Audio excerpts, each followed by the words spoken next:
हज यात्रा मुस्लिमों की सबसे पवित्र और सबसे बड़ी यात्राओं में से एक मानी जाती है। हर साल हजारों यात्री भारत से भी मक्का शहर जाते हैं।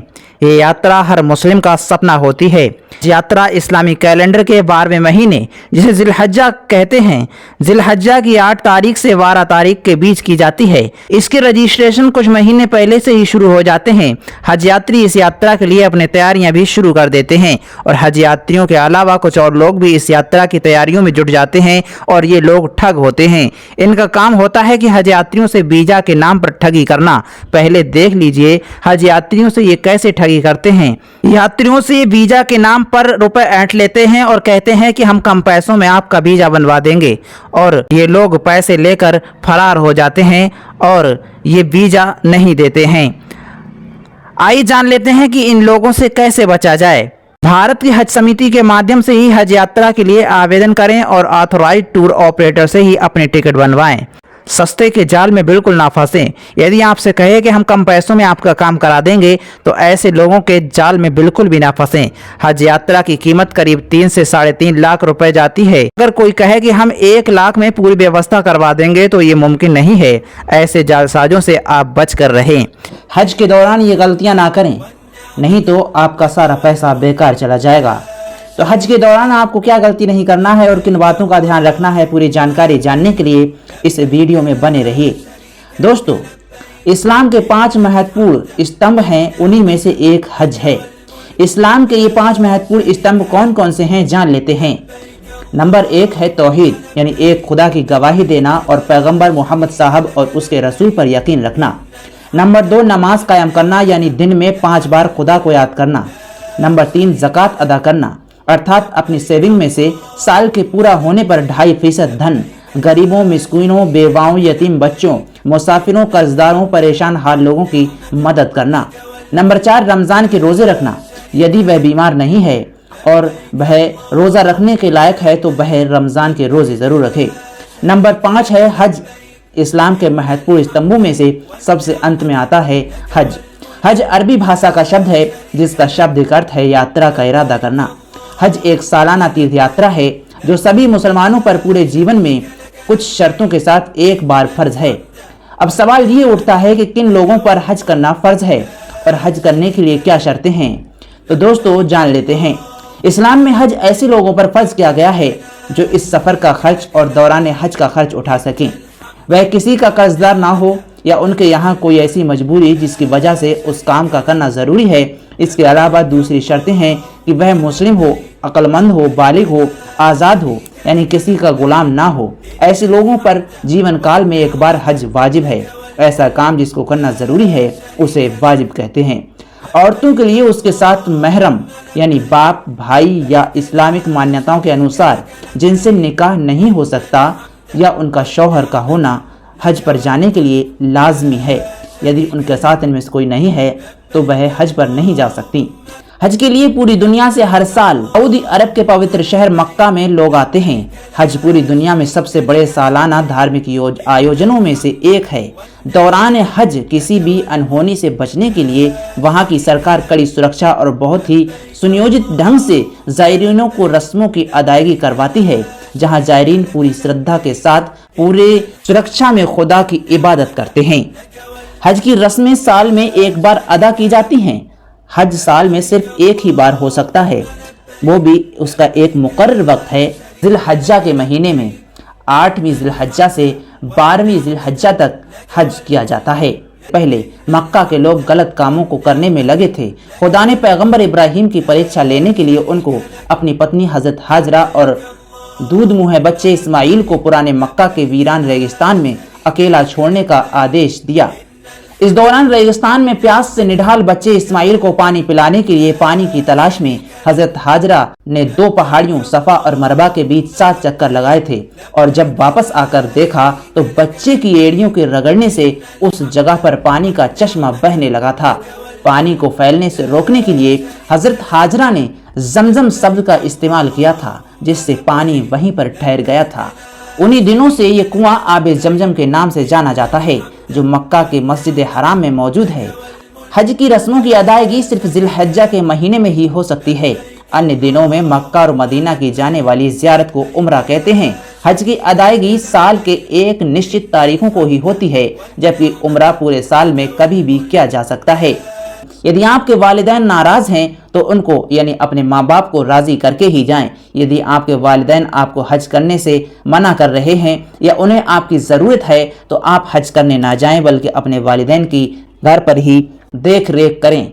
और हज आप अदा करने नहीं जा सकते जब तक आपके वालिदैन की इजाज़त ना हो। इसलिए आप अपने वालिदैन को राज़ी करके ही हज करने के लिए जाएं और तौबा इस्तग़फ़ार करें। हज इस्लाम के 5 स्तंभों में से एक है और शारीरिक एवं आर्थिक रूप से समर्थ मुस्लिमों से जीवन में कम से कम एक बार हज पर जाना फ़र्ज है। ये दुनिया के सबसे बड़े धार्मिक आयोजनों में से एक है।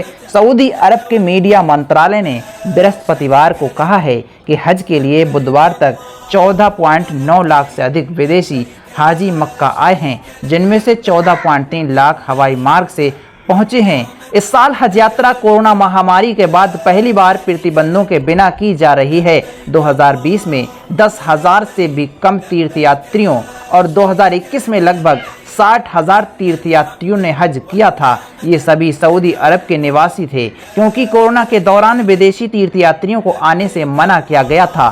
पिछले साल लगभग 9 लाख लोगों ने तीर्थ यात्रा की, क्योंकि सऊदी अरब ने सीमित संख्या में विदेश से तीर्थयात्रियों को अनुमति दी थी। सऊदी प्रेस एजेंसी के अनुसार सऊदी अरब साम्राज्य में परिवहन अधिकारियों ने इस साल के हज सीजन के दौरान तीर्थयात्रियों के लिए कई परिवहन विकल्पों की सुविधा के लिए 1000 इलेक्ट्रिक स्कूटर स्थापित किए हैं। यानी कि दोस्तों, इस बार इलेक्ट्रिक स्कूटरों की संख्या बढ़ाई गई है।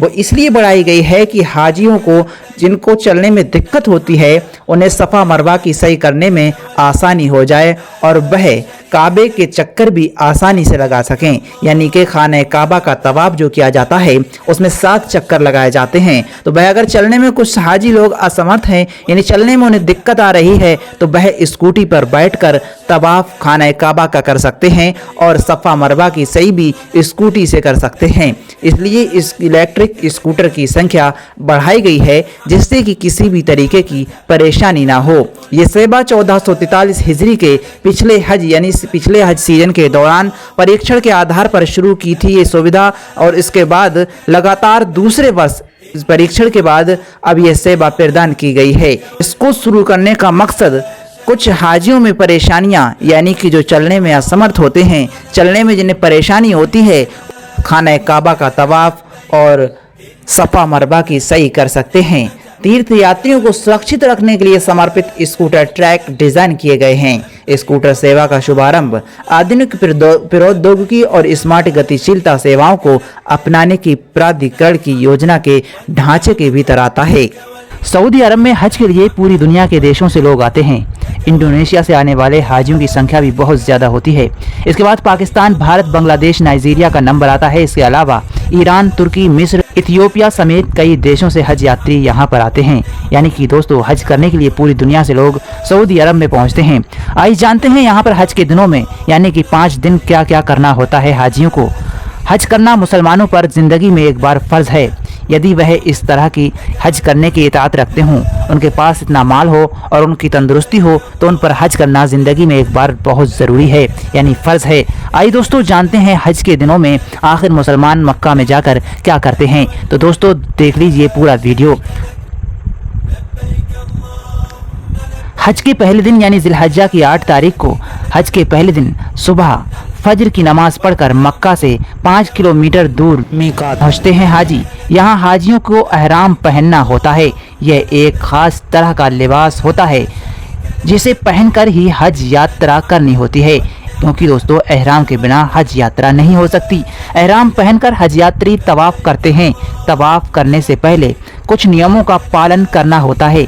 इससे एहराम पहनने के बाद गुस्सा नहीं करना चाहिए। इसमें यह भी शामिल है, तवाफ में सभी हज यात्री 7 बार खाना काबा के चारों तरफ घूमते हैं। तवाफ के बाद हज यात्री मक्का के बाहर टेंट सिटी यानी मिना में 8 किलोमीटर की यात्रा करते हैं। शहर मिना में पूरा एक दिन बिताते हैं।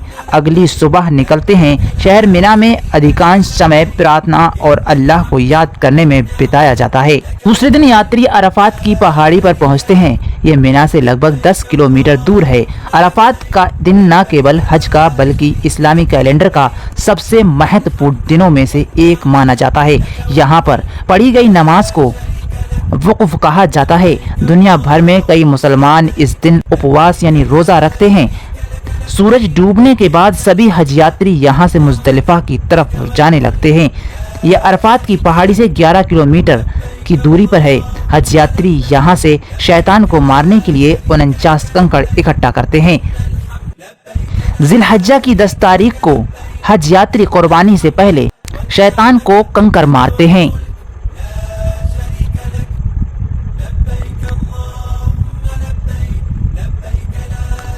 जब हज़रत इब्राहीम अलैहिस्सलाम को शैतान ने बरगलाया था तब शैतान के हज़रत इब्राहीम अलैहिस्सलाम ने कंकड़ मारे थे। हाजी इन्हीं खम्भों को शैतान का प्रतीक मानकर पत्थर मारते हैं। इस दिन हाजी केवल सबसे बड़े स्तंभ को ही कंकड़ मारेंगे। पत्थर मारने की प्रक्रिया अगले 2 दिन तक जारी रहेगी। अगले 2 दिन जब कंकड़ मारे जाएंगे तो तीनों शैतानों को साथ साथ कंकड़ मारे जाएंगे। कुर्बानी के बाद हज यात्री अपने बाल पूरी तरह से ट्रिम करवाते हैं। महिलाएं भी अपने बालों को एक पोरे के बराबर काटती हैं। इन रस्मों के बाद मक्का जाकर हज यात्री काबा के 7 बार चक्कर लगाते हैं। दोस्तों, आप समझ ही गए होंगे कि हज के दौरान मुसलमानों को सऊदी अरब में जाकर क्या क्या करना होता है जिससे उनका हज अदा होता है। तो दोस्तों, उम्मीद करता हूँ आपको ये वीडियो ज़रूर पसंद आया होगा। पसंद आया है तो आप इसे लाइक करें और ज़्यादा से ज़्यादा शेयर करें और कमेंट सेक्शन में लिखकर ज़रूर बताएं कि वीडियो आपको कैसा लगा। हम मिलकर दुआ कर लेते हैं कि अल्लाह तबारक व तआला हमें और आपको सभी को हज की तौफीक अता फरमाए। अल्लाह अपने घर की ज़ियारत नसीब फरमाए। आमीन सुम्मा आमीन। कमेंट सेक्शन में आप भी आमीन ज़रूर लिखें।